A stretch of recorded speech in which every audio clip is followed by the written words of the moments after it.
Ya, bismillahirrahmanirrahim. Assalamualaikum warahmatullahi wabarakatuh.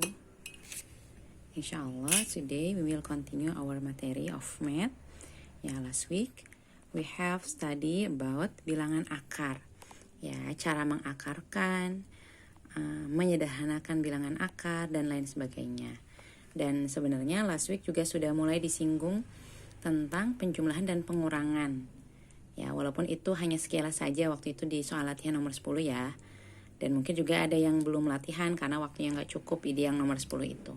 Oke, insyaAllah today kita akan melanjutkan ya tentang penjumlahan dan pengurangan bilangan akar. Oke, for example, 10 akar 5 ditambah 3 akar 5 dikurangi 4 akar 5. Nah, di sini semuanya sudah sama-sama akar 5. Ya, maka ketika semuanya sudah akar 5, angka-angka ini bisa dijumlahkan. Ya, jadi dia hampir sama dengan operasi variabel. Ya, maksudnya penjumlahan bilangan variabel itu kan syaratnya variabelnya harus sama. Ya, kalau ini ya akarnya yang harus sama. Kalau sama-sama akar 5, maka mereka bisa dijumlahkan. Ya, jadi seperti 10 pulpen ditambah 3 pulpen dikurangi 4 pulpen gitu. Maksudnya kenapa akarnya harus sama? Dia jenisnya jadi harus sama. Ketika jenisnya sama maka mereka bisa dijumlahkan.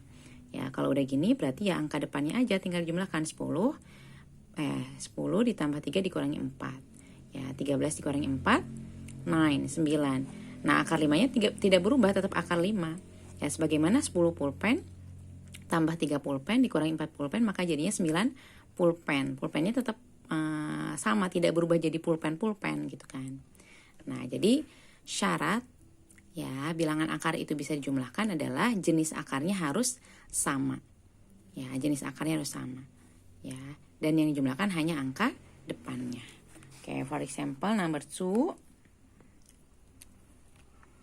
Ya, ini bisa dilihat ada 4 akar 3 ditambah 2 akar 5 ditambah 2 akar 3 ditambah 5 akar 5. Nah, di sini ada dua jenis akar. Ada akar 3 dan akar 5. Ya, nggak perlu bingung, ya udah tinggal dijumlahkan dengan yang sejenis. Akar 3 dengan akar 3, yang akar 5 dengan akar 5. Ini ibaratnya misalkan 4 pulpen tambah 2 buku ditambah 2 pulpen ditambah 5 buku. Maka ya pulpen dijumlahkan dengan pulpen, buku dijumlahkan dengan buku. Ya, jadinya 4 tambah 2, 6. 6 akar 3, ya akar 3-nya tidak berubah. Terus yang sama misalnya dilingkari hijau berarti mereka sejenis. 2 ditambah 5, 7. Jadi 7 akar 5. Terus setelah ini masih bisa dijumlahkan. Ya, karena mereka akarnya tidak sejenis, sehingga ya udah ini hasil akhirnya. Karena 6 dan 7-nya tidak bisa dijumlahkan. Ya, karena akarnya different. Akarnya berbeda. Oke, next number 3. Oke, ini ada akar 50 ditambah akar 18. Nah, gimana? Ini beda nih. Ya, ini beda. Tadi kan syaratnya bisa dijumlahkan kalau akarnya sama. Ya, maka kita lihat kira-kira mereka berdua bisa kita ubah menjadi jenis akarnya sama atau tidak. Nah, last week kita sudah belajar menyederhanakan, mengakarkan angka-angka yang nggak pas langsung bisa diakarkan. Ya, 50 itu kan bukan bilangan kuadrat. 18 juga bukan. Ya, tapi bisa diakarkan dengan cara mengubah angka ini menjadi bentuk perkalian. Nah, ini masih ingat. Jadi 50-nya kita ubah jadi 25 kali 2. Kenapa 25 kali 2? Kenapa enggak 10 kali 5? Ya, karena 25 itu bilangan kuadrat sehingga bisa kita akarkan. Ya kan, sebenarnya 50 itu bisa aja diubah jadi 10 kali 5. Ya kan? Nah, tapi kita pilih yang 25 akar 2. Jadi salah satu angkanya harus bilangan kuadrat agar bisa dikeluarkan dari akarnya. 18 juga sama. Ya, diubah jadi 9 kali 2.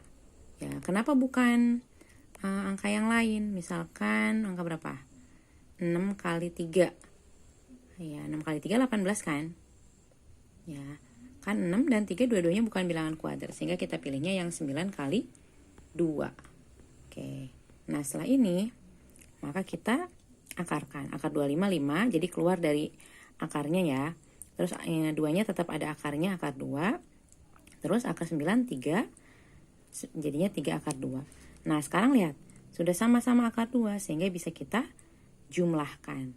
Ya, 5 plus 3 jadinya 8. Oke, sorry ya, ini 8. 8. Ya, 8 akar 2. Oke, 8 akar 2. Nah, the last, ya contoh number 4, sama aja sebenarnya. Ya, hanya ini lebih panjang aja sedikit. Ya, jadi sini ada 2 akar 3 ditambah 2 akar 75 dikurangi 2 akar 12. Nah, lihat. Dari 3 ini yang paling sederhana, ada akar 3-nya. Akar 3 itu nggak bisa diapa-apakan lagi. Maka dia tidak perlu kita ubah, kita simpen dulu aja. Nah, biasanya dia jadi patokan nih. Ya, yang lainnya diubah jadi 3 kali sekian. Ya, maksudnya dia jadi patokan kita. Oh, berarti mengubah yang lainnya itu bentuk perkalian yang dikalikan dengan 3. Ya, biasanya begitu. Ya, nih 2 akar 75. 2 akar 75-nya diubah dari 75-nya diubah jadi 25 kali 3. Dikurangi 2 akar 12. Nah, 12-nya kita ubah jadi 4 times 3. Nih, lihat. Ya kan, sama-sama dikali 3 kan? Ya, karena nanti berarti semuanya jadi akar 3. Yang ini tetap kita turunkan dulu. Ini nungguin yang lain. Nah, ini akar 25 kita keluarkan. Akar 25 itu 5 kan? Nah, terus 5-nya dikalikan dengan angka depannya. Ya, 2 kali 5. Terus ini akar 3-nya tetap. Yang ini akar 4, 2. Maka 2-nya dikalikan dengan angka yang depan. 2 kali 2, akar 3. Oke, jadi 2 akar 3 ditambah 10 akar 3 dikurangi 4 akar 3. Udah sama-sama akar 3, sehingga tinggal kita jumlahkan. 2 times 10, 2 plus 10, 12 dikurangi 4. Ya, 8. Jadi hasil akhirnya 8 akar 3. Ya, jadi kesimpulannya, penjumlahan dan pengurangan bilangan akar itu syaratnya adalah jenis akarnya harus sama. Kalau jenis akarnya beda, kita lihat memungkinkan untuk diubah atau enggak. Ya, tadi kan ada yang memungkinkan kita ubah, sehingga kalau sudah diubah, ternyata jenis akarnya jadi sama dan bisa kita jumlahkan. Insyaallah itu for today. After this, ya kita exercise. Oke, may Allah give to us easiness and hamasah. Wassalamualaikum warahmatullahi wabarakatuh.